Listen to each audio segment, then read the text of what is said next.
Last exercise में हमने sets के बारे में पढ़ा था और यहाँ पर उनकी डिस्क्राइबिंग के बारे में डिस्कस किया हुआ है एक्सरसाइज 2 में।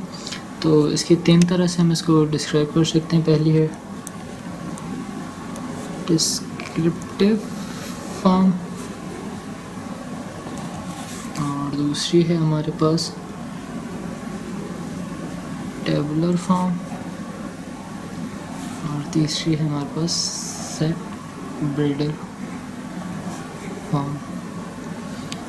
तो इसमें हम क्या करते हैं, इसमें हम उस सेट को डिस्क्राइब कर देते हैं बेसिकली इंग्लिश में ही, वर्डिंग में अपनी के सेट में किस तरह के एलिमेंट हैं। जैसे कि हमारे पास सेट है कि जो लाइब्रेरी में इंग्लिश की बुक्स हैं उनका एक सेट है, तो उसको हम लिख देंगे the set of English books in the library. और टेबुलर फॉर्म में ये होता है कि हम उनको लिस्ट कर देते हैं एलिमेंट को। तो अगर यही हमारे पास यहाँ पर होता तो हमारे पास जितनी भी इंग्लिश की बुक्स हैं लाइब्रेरी की, हम उनके नाम लिख देते हैं, उनको सेट में लिख के उनका नाम लिख देते हैं। तो लेट्स से अगर हमारे पास यहाँ पर एक सेट है जिसका यहाँ पर लेट्स से अगर बी सेट है और ये है कि नेचुरल नंबर्स अप टू 100। अगर इसको मैं यहाँ पर लिखूँगा तो ये हो जाएगा 1 2 अप टू 100। यहाँ पर हम बेसिकली उस सेट के सारे एलिमेंट्स लिख देते हैं। और अगर इसी सेट को मैं यहाँ ट्रांसलेट करूँ सेट बिल्डर फॉर्म में, तो ये हो जाएगा हमारे पास x such that x is a natural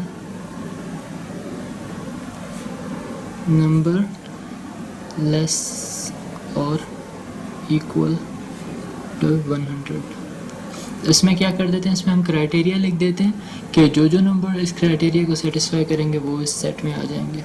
ये 3 तरह के फॉर्म होते हैं। उसके बाद होता है एम्प्टी सेट। तो एम्प्टी सेट क्या होगा, a is equals to nothing. तो हम कोई ऐसा क्राइटेरिया सेट कर दें कि जिसको कोई भी फुलफिल ना करता हो तो वो सेट एम्प्टी हो जाएगा। जैसे कि अगर हम क्राइटेरिया देखें लार्जेस्ट नंबर, तो आपको पता है कि काउंटिंग कभी भी ख़त्म नहीं होती, नंबर्स इनफाइनेटली में नहीं है, तो आपको कभी भी लार्जेस्ट नंबर नहीं मिलेगा। आप जो भी नंबर पिक करेंगे आपको एक उससे अगला नंबर मिल जाएगा। तो लार्जेस्ट नंबर जो है सबसे, उसका अगर मैं सेट बनाना चाहूँ तो वो एम्प्टी होगा। जो नेक्स्ट चीज़ है वो है फाइनाइट सेट। फाइनाइट सेट का मतलब यह है कि जिसमें जो एलिमेंट है, लेट्स से हमारे पास सेट है वही 1 2 अप टू 100। ये एक फाइनाइट सेट है क्योंकि इसमें जितने महदूद नंबर हैं एलिमेंट के। और इनफाइनाइट सेट,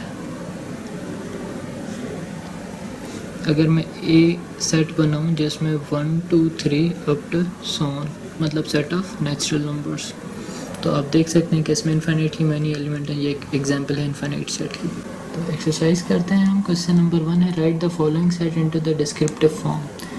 तो क्वेश्चन नंबर 1 का जो फर्स्ट पार्ट है that is a is equals to 1 2 3 4 5 6। अब हमने इसको डिस्क्रिप्टिव फॉर्म में लिखना है तो हम इसको कह सकते हैं कि पॉजिटिव इंटीजर्स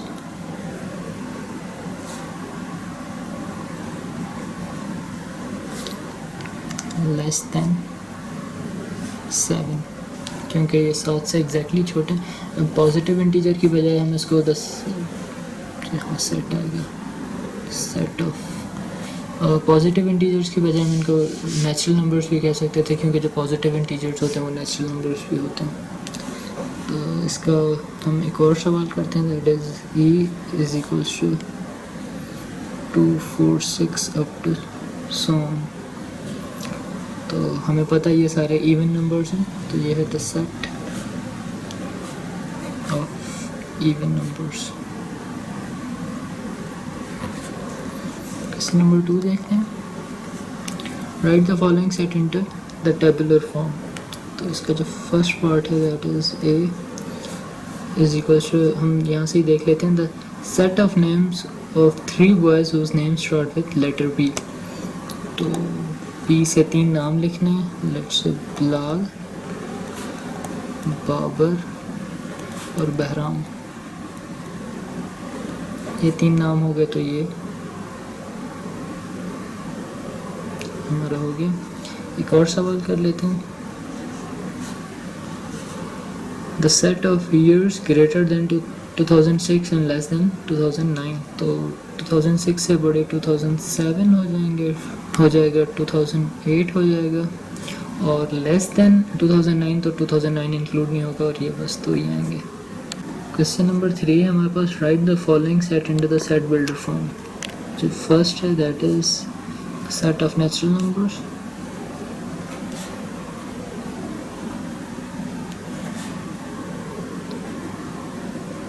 तो हमने सेट को लिखना है सेट बिल्डर फॉर्म में, तो हम लिख देंगे x such that x is a natural number.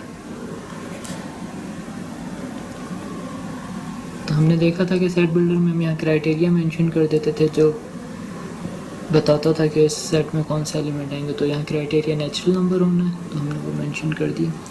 एक और एग्जांपल देख लेते हैं, e is equals to the set of even numbers,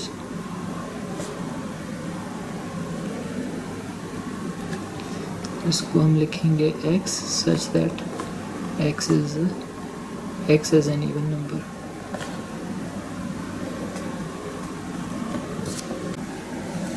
question number 4 है हमारे पास, which of the following sets is the empty set and give reason।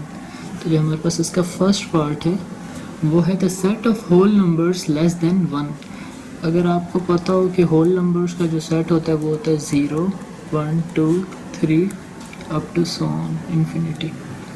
Okay, so यहाँ पर criteria है कि लेस देन 1, तो लेस देन 1 कौन सा होल नंबर है, 0, तो जो सेट हमारे पास बनेगा वो होगा 0 सेट, और ये एम्प्टी नहीं है। मैंने पहले भी आपको बताया था कि एम्प्टी सेट वो होता है जिसमें कुछ भी ना हो, ये एक सेट है जिसमें 0 पड़ा हुआ है, तो ये एम्प्टी नहीं है, not an empty set। और इसके अलावा हम लास्ट इसका देखते हैं 6 part, the set of negative integers which are called positive integers. तो अगर वो नेगेटिव इंटीजर्स हैं तो वो पॉजिटिव नहीं कहलवाए जाते, तो ये कोई भी ऐसा नेगेटिव इंटीजर नहीं है जो पॉजिटिव कहलवाया जाए। तो ये जो है हमारे पास 6, ये हमारे पास एक एम्प्टी सेट है, क्योंकि ऐसा कोई भी नंबर नहीं है जो नेगेटिव हो और वो पॉजिटिव कहलवाया जाए। और क्वेश्चन नंबर 5,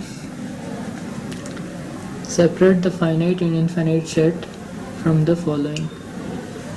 तो इसका जो ए पार्ट है that is letters of the word हल्ला। तो आप देख सकते हैं इसमें finite number of letters use हो रहे हैं, 1 2 3 4 5 6 7 8 9, तो ये फाइनाइट है, इसका मतलब है कि फाइनाइट सेट है। और एक और एग्जांपल देख लेते हैं last, that is h is equals to 1 2 3 up to so on. ये बेसिकली नेचुरल नंबर्स हैं और ये इनफाइनाइट में नहीं है, तो ये इनफाइनाइट सेट है।